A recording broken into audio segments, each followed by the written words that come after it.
So, welcome everybody to today's lunchtime leadership session. If you don't know me, I'm Lucy McCarraher, founder and CEO of Book Magic AI, founder of Rethink Press and the Business Book Awards, and I've just written my 14th book, Book Magic, which will be launched in March this year. And today I'm with Amanda Muckalt, a leading in change expert and an experienced leadership consultant, coach, facilitator, speaker, business founder, and author of the best-selling book, The Stability Effect, which was published last year. So Amanda's mission in her business, the Centre for New Leadership, is to equip business leaders to lead themselves, their teams and their businesses to flourishing futures by embodying the capacity to make aligned choices and take wise actions in continually changing conditions. So Amanda, let me hand over to you. Welcome, and it's lovely to have you here. Thank you very much, Lucy, and great to see the people here live today.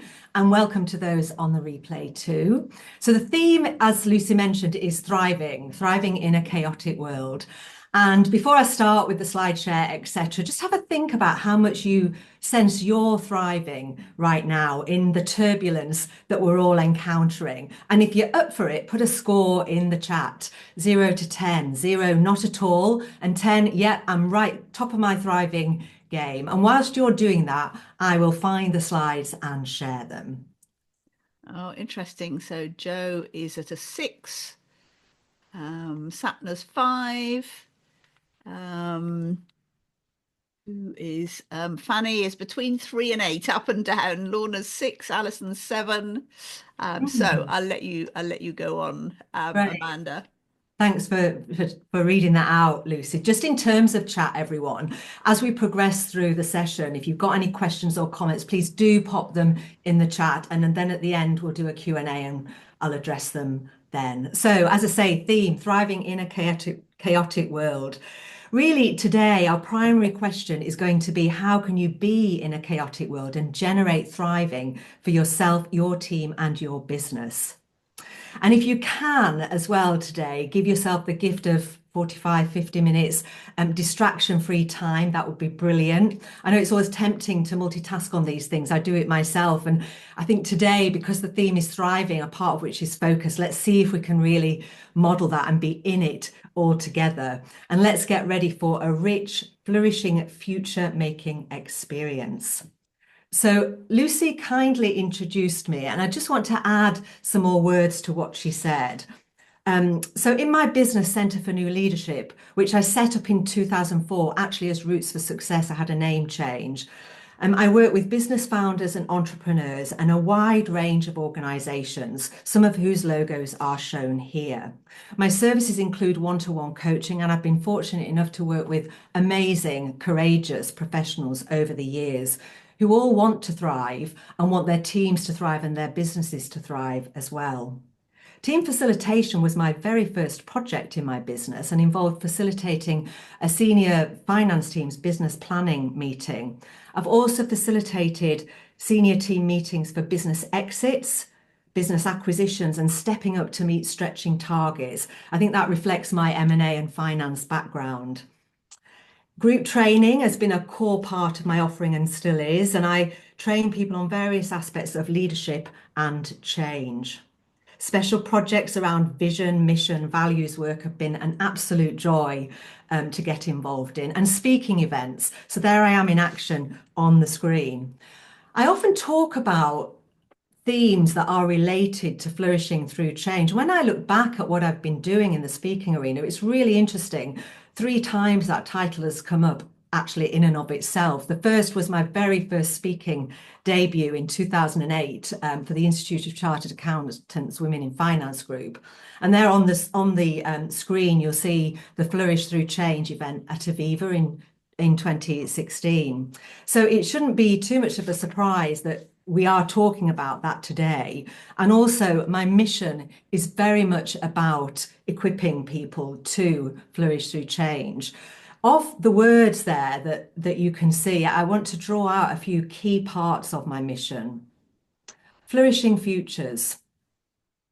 I think all of us at this time in our kind of collective history are really thinking about the future and what flourishing actually means. What kind of world do we want to create in amidst the turbulence right now? There's great opportunity. What is a flourishing future for you, and what do you want to create? Embodying. Embodying really means bringing into the physical, manifesting, owning it, claiming it. And in the context of my mission, it's about claiming that capacity to make aligned choices and to take wise actions in our chaotic world. And aligned choices, let's just talk about aligned choices. We all want that. And I think it can be quite tricky at times to get truly aligned. People say to me, well, aligned to what? And my meaning here is aligned to your deeper self, your mission, your greatest contribution, and making choices aligned with that. And there can be a lot of interference, our own inner conflicts, and also the noise and misinformation that's out there in the world right now. So today we'll really support you in making aligned choices and taking the next step in our world today. In particular, I'm going to be talking about our foundational difficulty in navigating fast change, exploring the compelling benefits of my approach to successfully doing that, which I've called the iron pathway, more on that later. And then you'll leave with 4 concrete steps that you can actually action and do to help you, your team, and your business thrive and stay on track. At the end, I'll be sharing a link to the digital copy of my book, The Stability Effect. So please do stay on for that.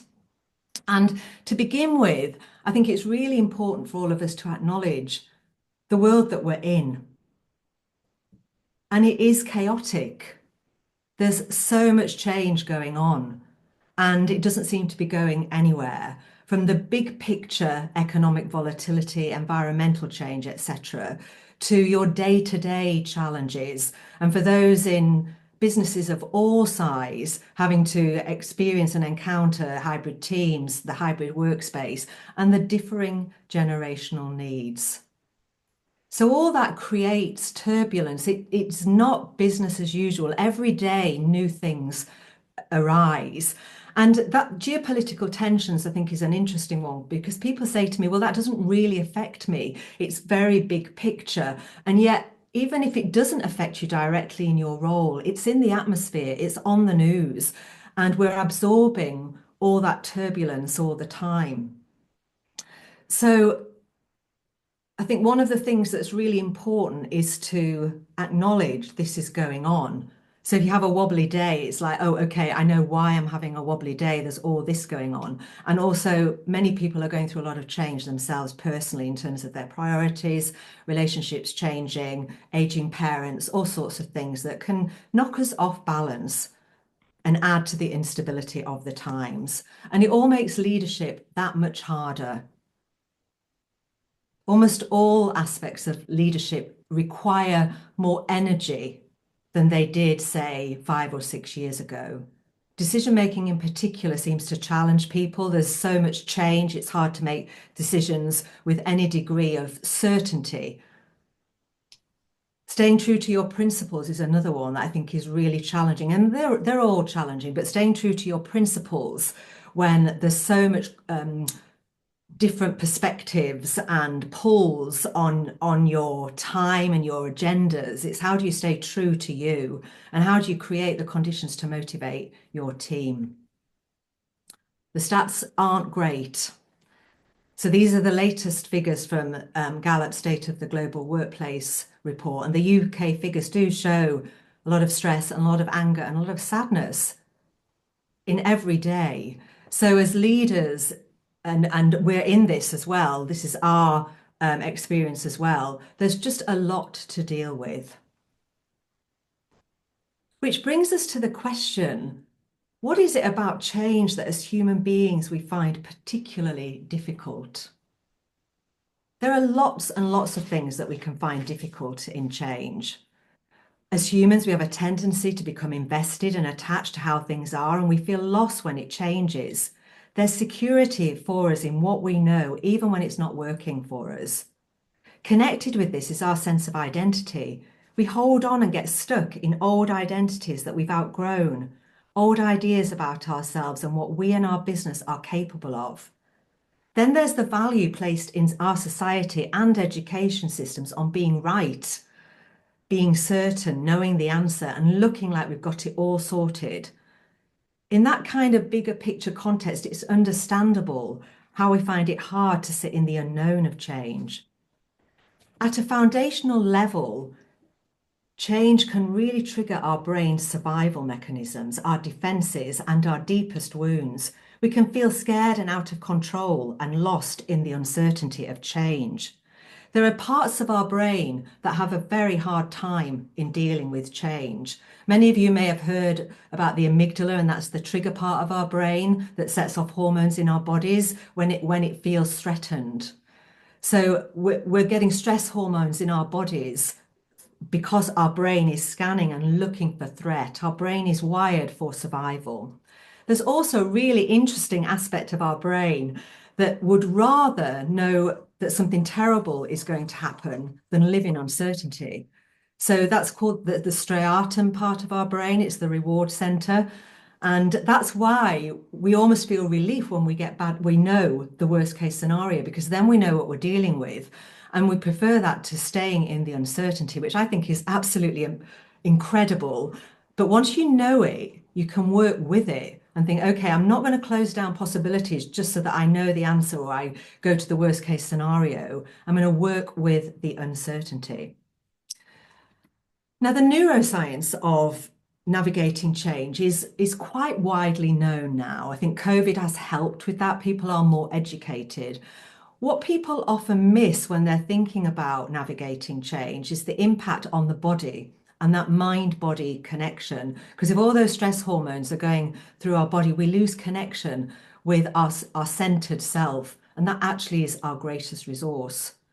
So our foundational difficulty is twofold, really, but it's our survival wired brain and its impact on our mind-body connection.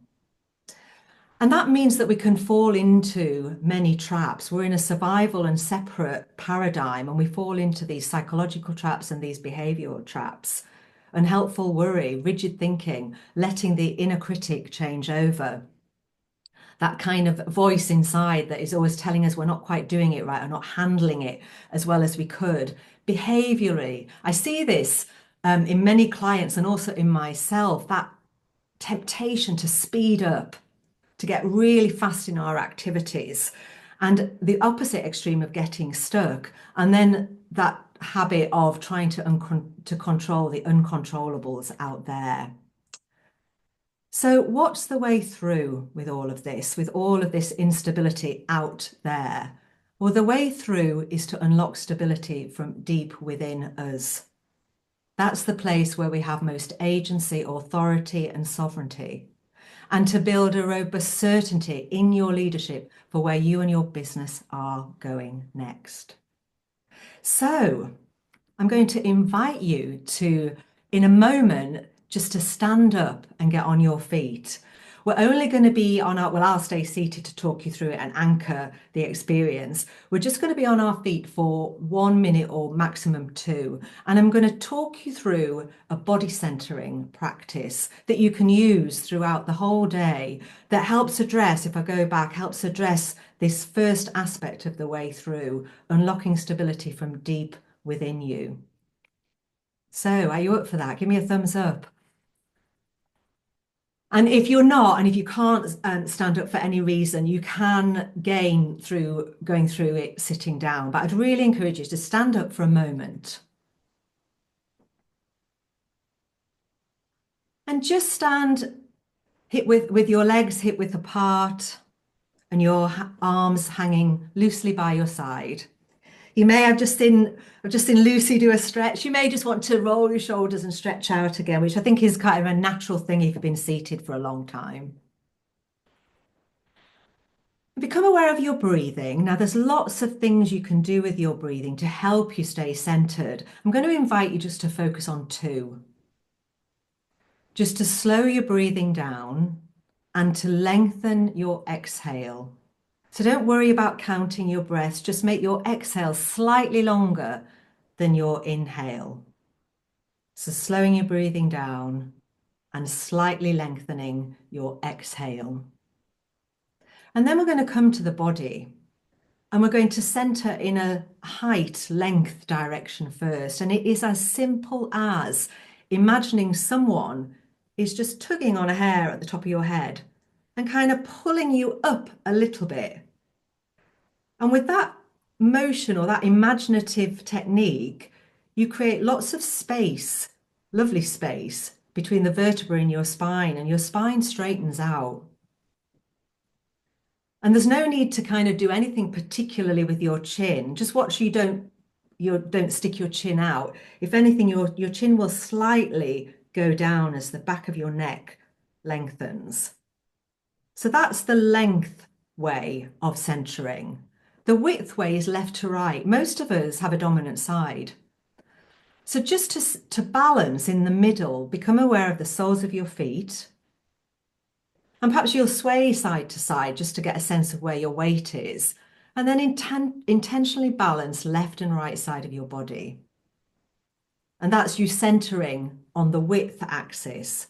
And then the depth axis is from the front of your body to the back of your body. And again, the feet are amazing here. You get a sense of that just by leaning forward slightly and tipping back, balls of your feet, heels. And try to find that equilibrium, that middle point where you're in between your heels and the balls of your feet.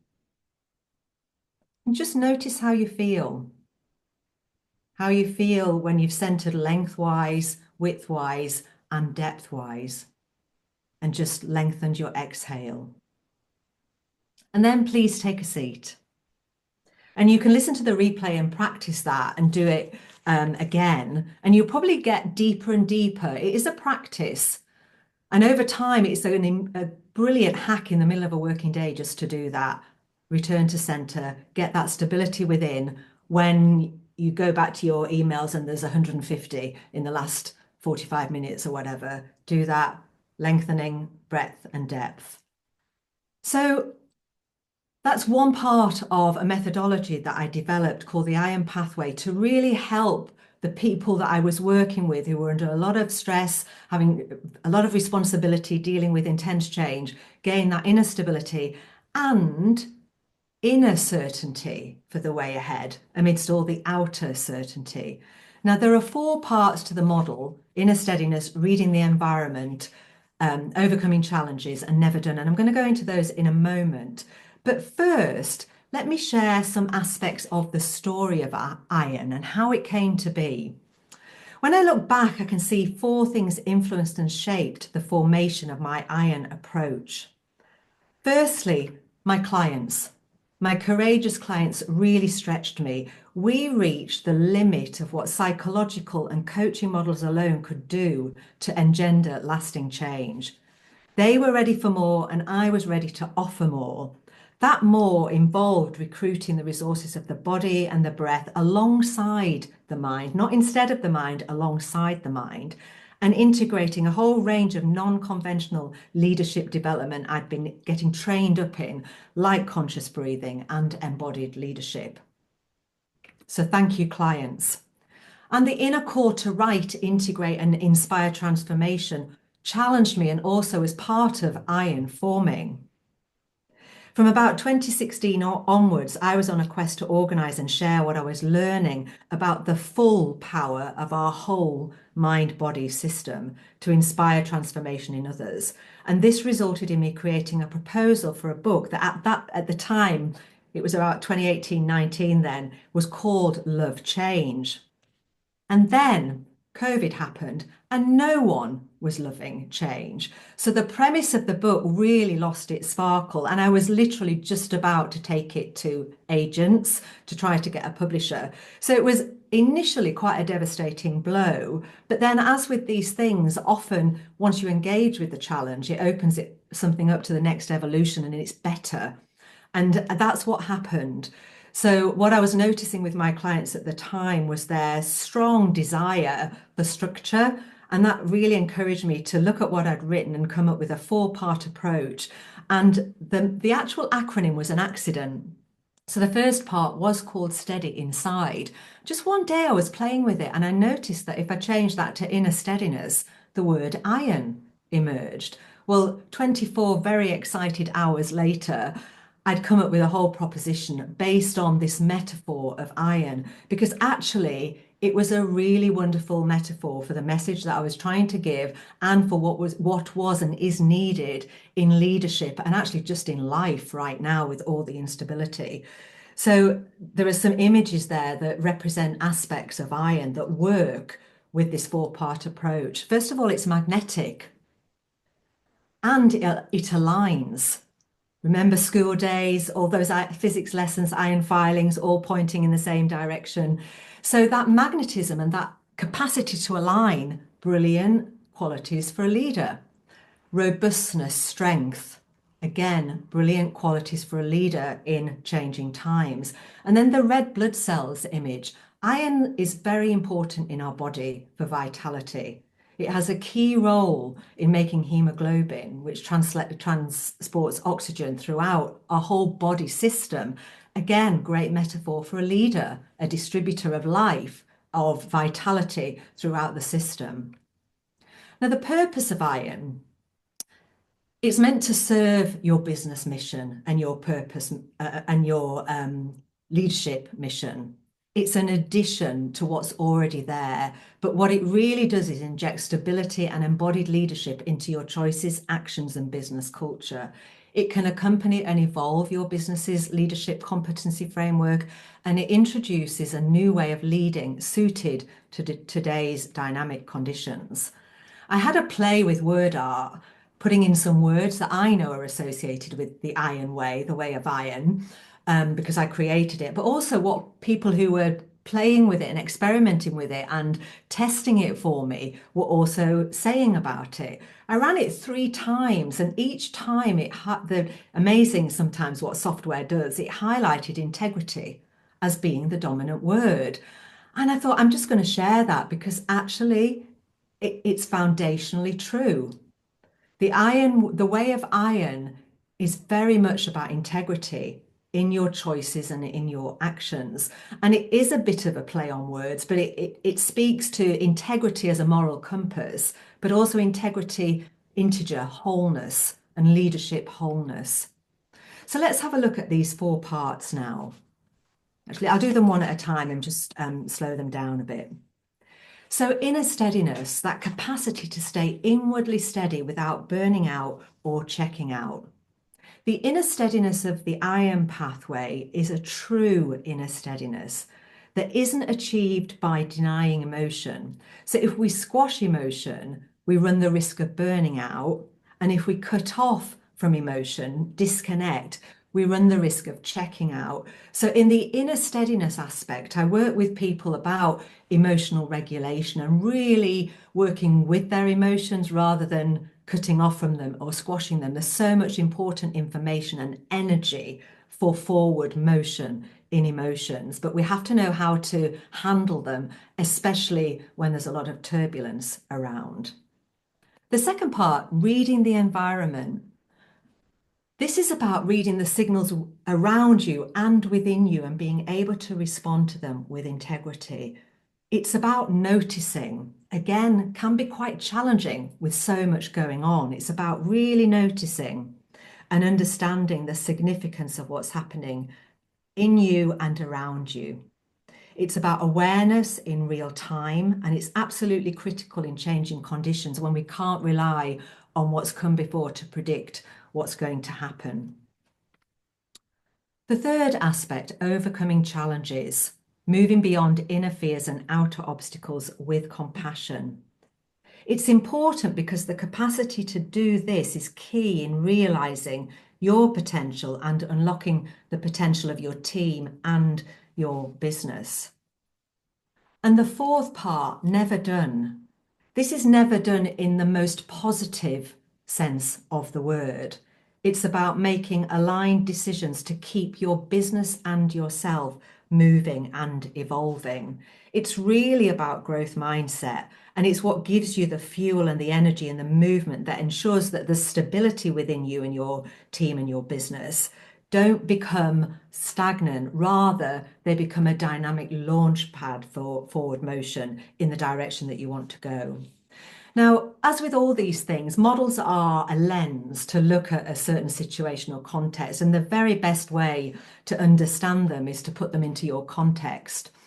Now, I invite you to take a screenshot of this. We're not going to do it now, but I think it's a really good thing to do if this intrigues you and you want to really get under the skin of it, to think about you and when you had each of these four aspects and the impact of that, and also when you lost it and the impact of that. And to help you with that, I'm going to talk through each part now under this framework of what leadership with it looks like and what leadership without it looks like. So inner steadiness.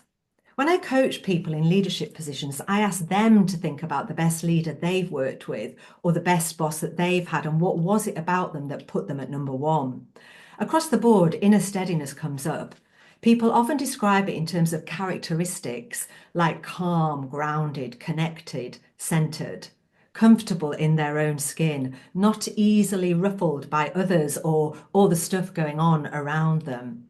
A quiet confidence and trust in themselves, and importantly, trustworthy and reliable, good to be around. People feel safe, seen and heard and valued, open to what other people say. So all those things are leadership with inner steadiness. It gives you stronger relationships, better concentration, focus, clear thinking, decision making, and a robust foundation to be the leader and person that you want to be.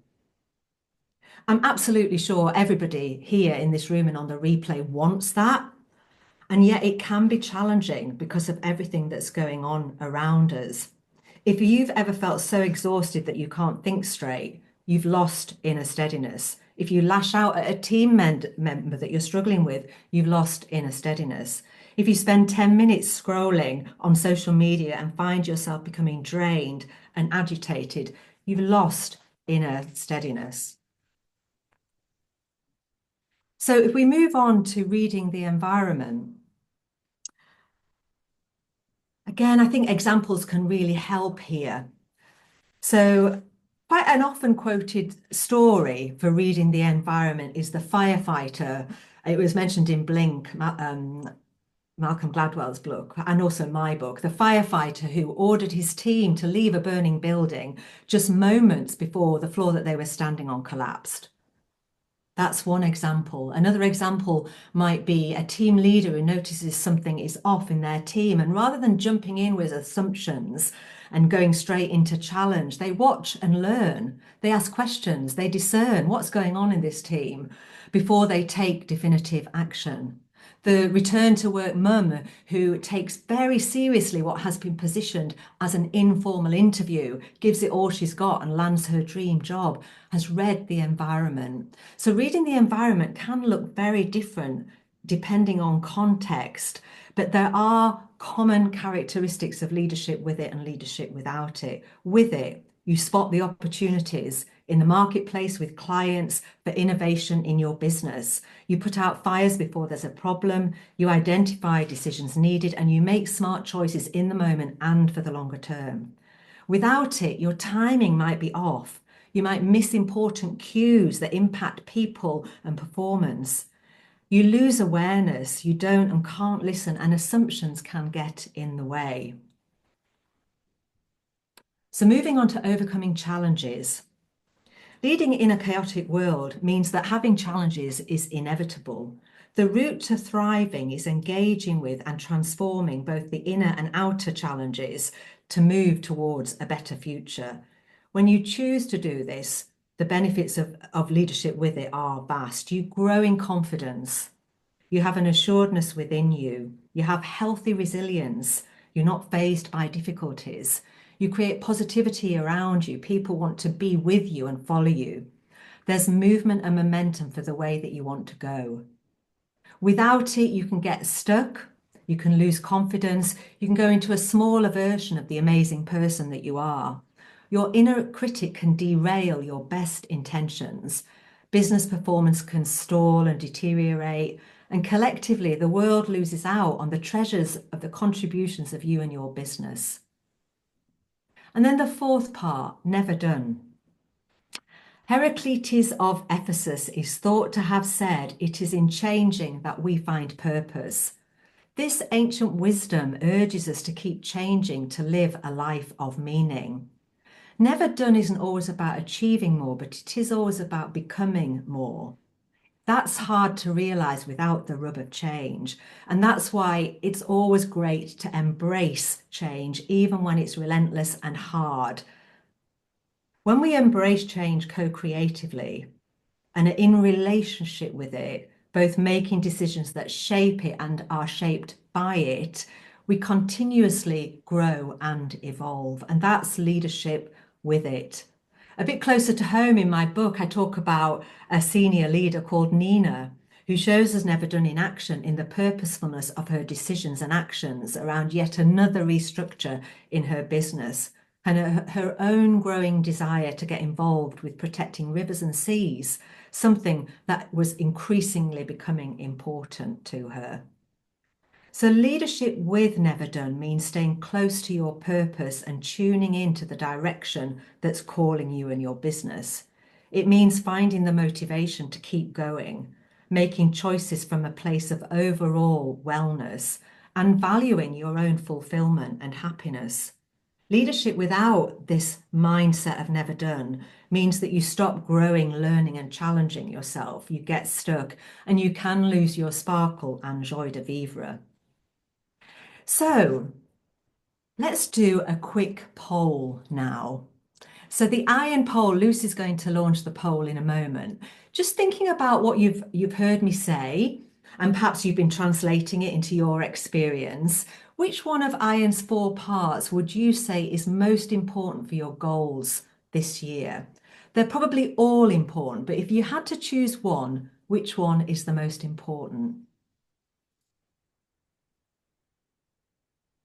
So there they are on the screen.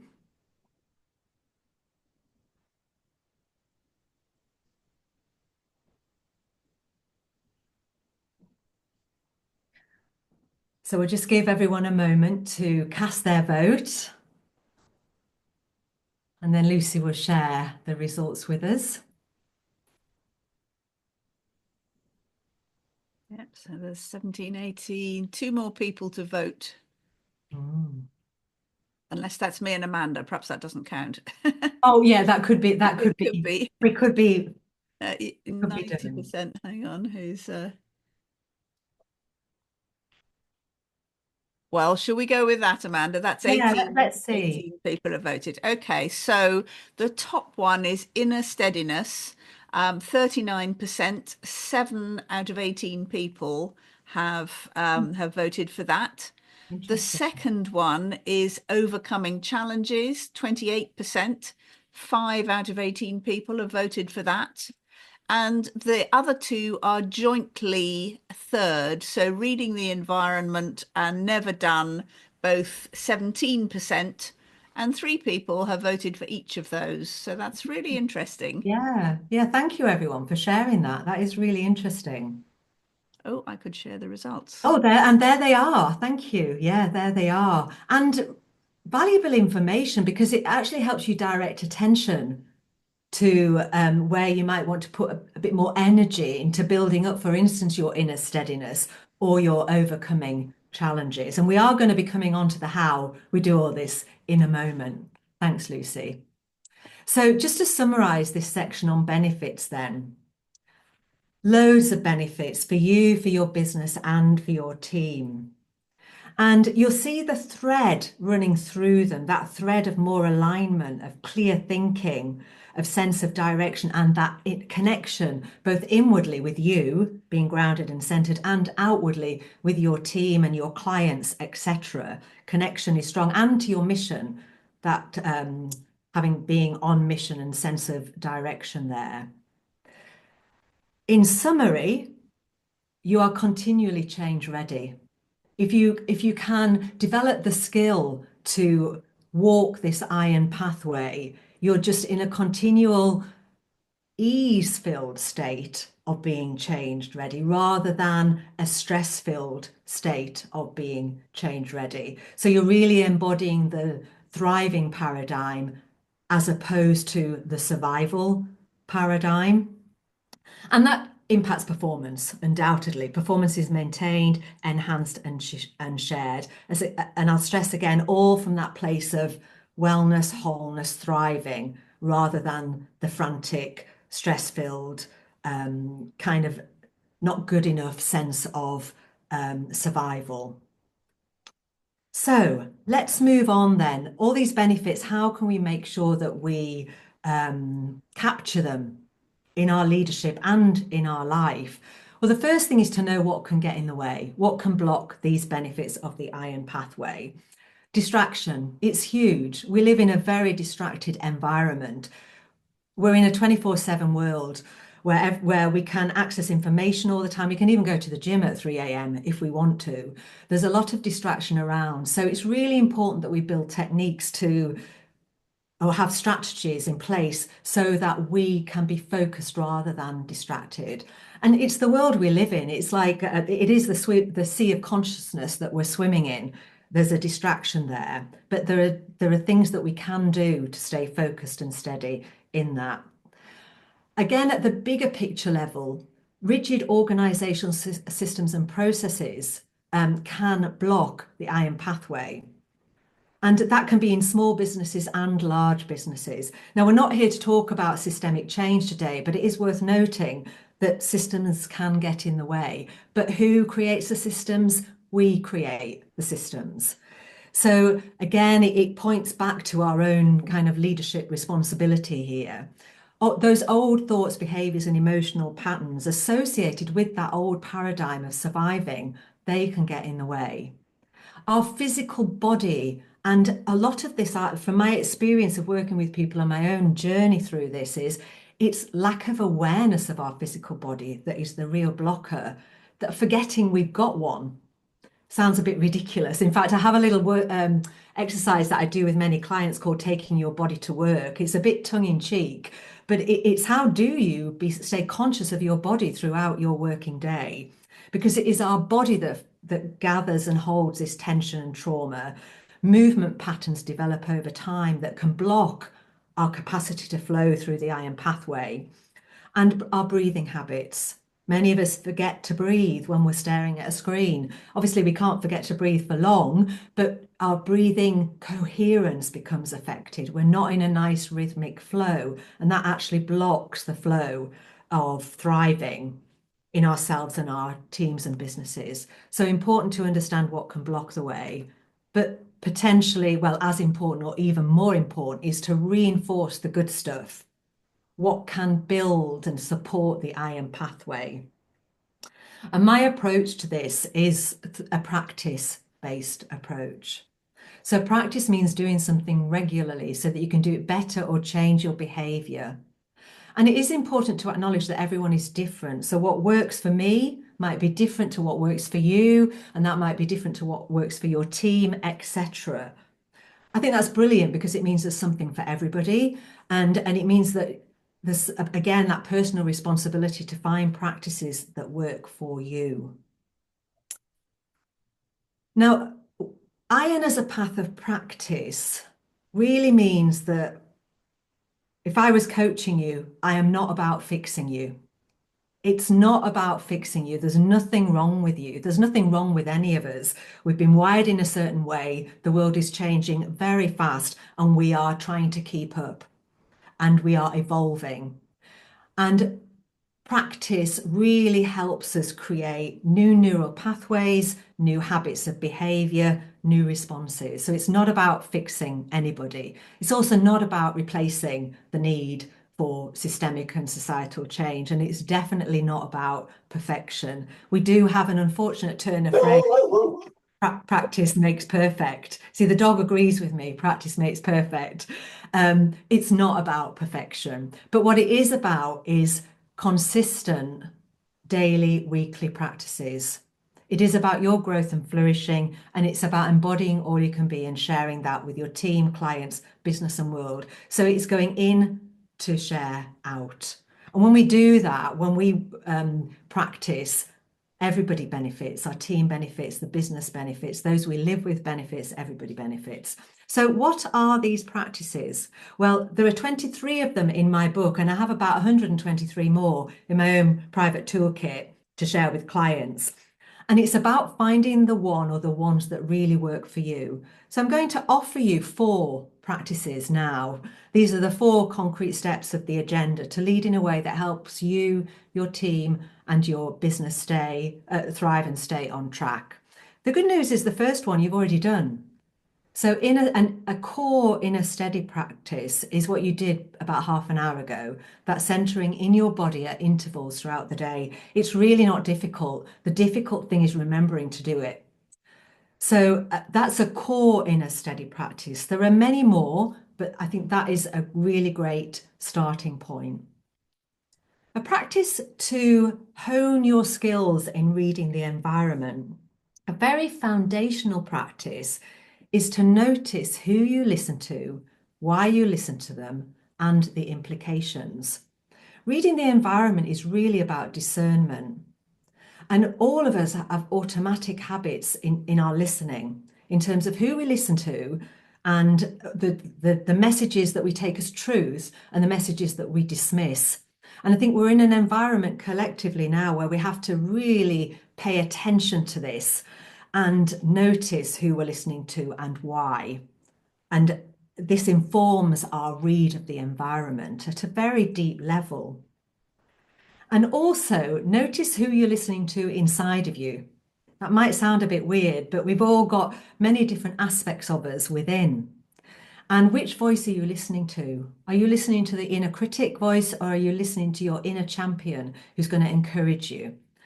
And you could turn this practice into a reflective practice where you literally, at the end of every day, you just take 5 minutes to journal. Who have I listened to today and why? And what are the implications? And very importantly, is it taking me in a direction of thriving, or is it taking me in a direction of not thriving?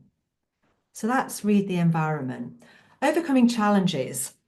This is a direct reflective practice that I am offering here, where you take 5 or 10 minutes at the end of a day or a week and really reflect on what's got in the way of you being the best leader that you can be, the best human that you can be, and importantly, what you can do and be tomorrow to make a change. Now, with overcoming challenges, I talk about it quite a bit in the book. It is very important to bring a compassionate stance to it.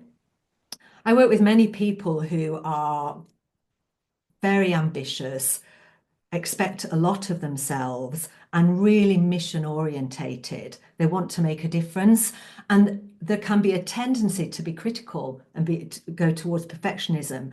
Now, if that is you, bring compassion in. It's not about judging yourself at all. It's always that, how can I make a few tweaks that are really going to make a difference in the leader that I am and help me deliver on my mission, help me fulfill my potential and promise and contribution to the world. And then the 4th part, never done. I put a really simple one here: connect daily or weekly with your mission. If that word mission doesn't work for you, replace it with connect daily or weekly with what you really care about, or your purpose or your values or your vision, something that is an identity marker for you, something that is very important about who you are. And again, it's like, gosh, that's so simple to do that. We can get very pulled off track with all the distractions and noise that's around and all the demands on us. And simply taking the time to either read it, or if you've got an image that represents it, have a look at that. Or even one client, actually, she's very auditory in the way she takes information in. So she's recorded herself saying it and she'll listen to it on a walk. It might sound a bit weird, but it's very, very powerful. As I say, because we lose connection with our mission or vision or values about who we are. So I've mentioned the word reflection a couple of times here. So I just want to say a little bit about reflective practice. I am absolutely convinced this is the difference that makes the difference in terms of leadership and navigating successfully rapid change. It's absolutely key if you want to learn fast in rapid change. Reflective practice works on the premise that experience alone doesn't necessarily lead to learning, that putting aside some deliberate time can really help us extract the meaning and the learning of things that have happened in our day, in our week, in our month, and in our year. And there are some simple principles to adhere to. One is stillness. It's hard to reflect authentically if you're not still inside. So again, having some stillness practices, a centering practice helps with this, having stillness in your body, solitude, even if it's just for 5 minutes. There's no right and wrong about reflection, and let honesty and self-compassion lead. Starting with you is always a great start point. That saying, know thyself, so wise, so true, ancient wisdom. But you can take these techniques, of course, into your team and into your business to reflect on progress that's being made rather than unconsciously ploughing on, because that's what reflective practice does. It raises consciousness. Now, we're not going to do the poll, but interestingly, think about this. What's the regularity of your reflective practice? You might not do it at all. You might do it when something significant's happening or happened and you think, wow, what has just happened there? You might do it at the new year or at the end of the year. You might do it daily or weekly, but just have a think about that. And if it's not in your practice right now, I'd encourage you to start. So we're on the home straight and the bird signals just maybe stretch out a bit before we do the recap. You've been sitting listening to me very attentively. Thank you for a while now. So just have a bit of a stretch. And to recap, the foundations that you've learned about today about thriving in a chaotic world, inner steadiness to give you that robustness, presence and stability for all those aspects of business and being a leader, decisions, relationships, etc. Reading the environment so that you notice what's going on and you can interpret it accurately. Overcoming challenges so that you transform your fears and outer obstacles. And never done, so that you can make aligned decisions to keep your business and you continually evolving. There are, of course, some other essentials. Laughter. We're living in times that we could get, and they are serious times. Times like this, so important to laugh. I read something last week on Twitter that Dan Pink posted about the research behind leaders who create laughter in their teams, and then twice as effective. It creates a sense of play, which is good for learning. It can diffuse conflict. It can be really great to support people being their best. Live and love, be yourself. So I hope that was interesting and informative for you. If you want to explore working with me, a link to book a free call is there on the screen. You can go in and book some time in my diary. It's lovely to see some of my former clients and existing clients' faces on the screen there, all smiling at me. I genuinely believe that people are at the heart of business before it's about anything else, before it's about numbers. And here speaketh a former chartered accountant.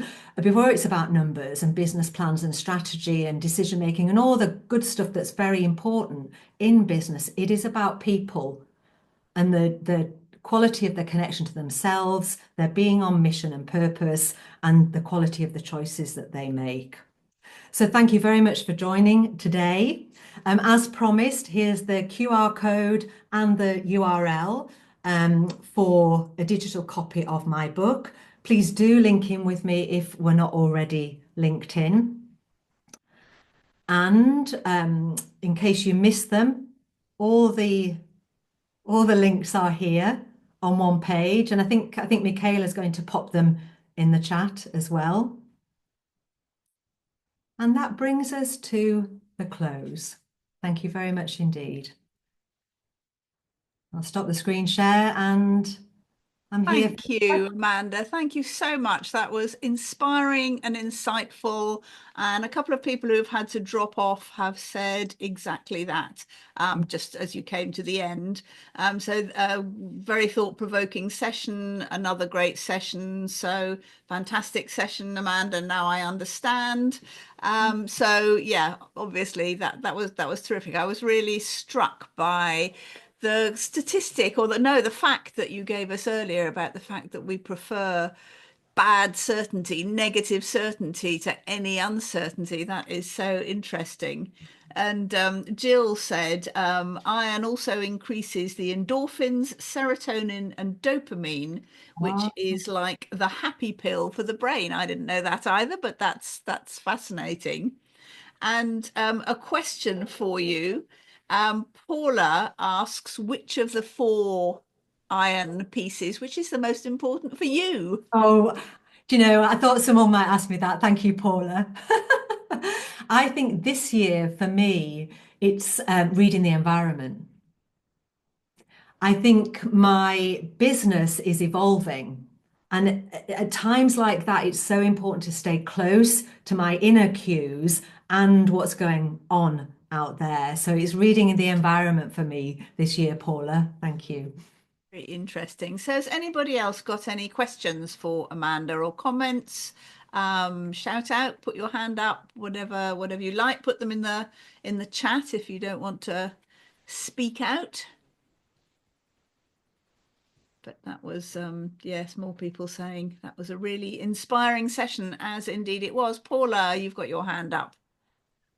Hi, Amanda. I was off camera for that because I was having to sort my space out for a busy weekend of work. But it was very motivating to. I was working faster than I would have been without you, just doing the motivational vibe. So the question I have for you, I just found it so insightful to just hear everything in the context. So my question is, if you could actually pick like your dream client, dream scenario, what would that be? I mean, because you've had all this breadth of experience. So what, in light of reading the room and the transition that you're making this year, what Mm. what would be sort of like, is it like even thinking of people in the chat here, or sorry, in on the call, of these sorts of people, that I'd love to get my teeth into that.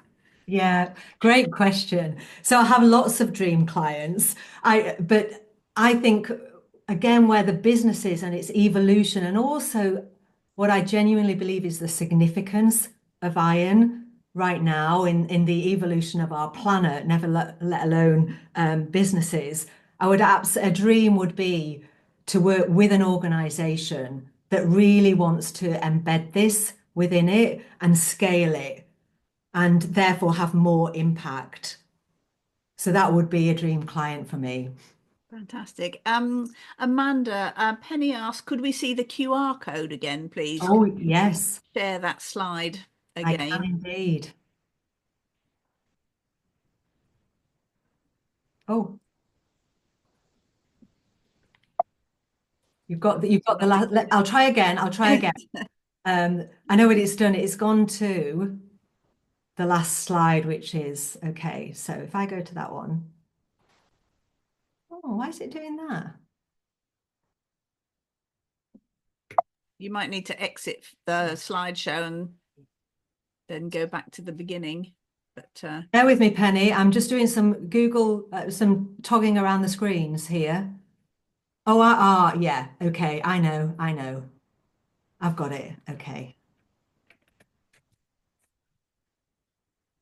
Right, here we go. you didn't know that was going to be such a difficult question, I Penny. didn't. There we go. Hooray. Oh, brilliant. Wonderful. Fantastic. Got it. Wonderful. So yes, I can certainly confirm that The Stability Effect is a fantastic book, and you should definitely download your free digital copy. So yes, that's great to have that as the free gift. Wonderful. Okay, are we all right? Penny, have you got that? Shall I stop? Yeah, that's perfect. Thank Yeah. you so much. Yeah. Well done. That's great. Well, thank you so much, Amanda. I don't know if anybody else has got any last questions or comments, but I think everybody has enjoyed that immensely. Really thought-provoking, lots of work to do, lots of questions to answer. Alison says, can't wait to give your book a read. Many thanks. So I'm sure that's true of all of us. So Amanda, thank you again, Amanda Muckalt. And do get in touch with Amanda. You've got the links in the, if you're watching the recording later, you've got the links in the slideshow, and you can find Amanda Muckalt on LinkedIn. So thank you everybody for being here. Wonderful to see you, and see you again soon. Bye. Thank you, Lucy. Thank you, everybody. Thank you so much.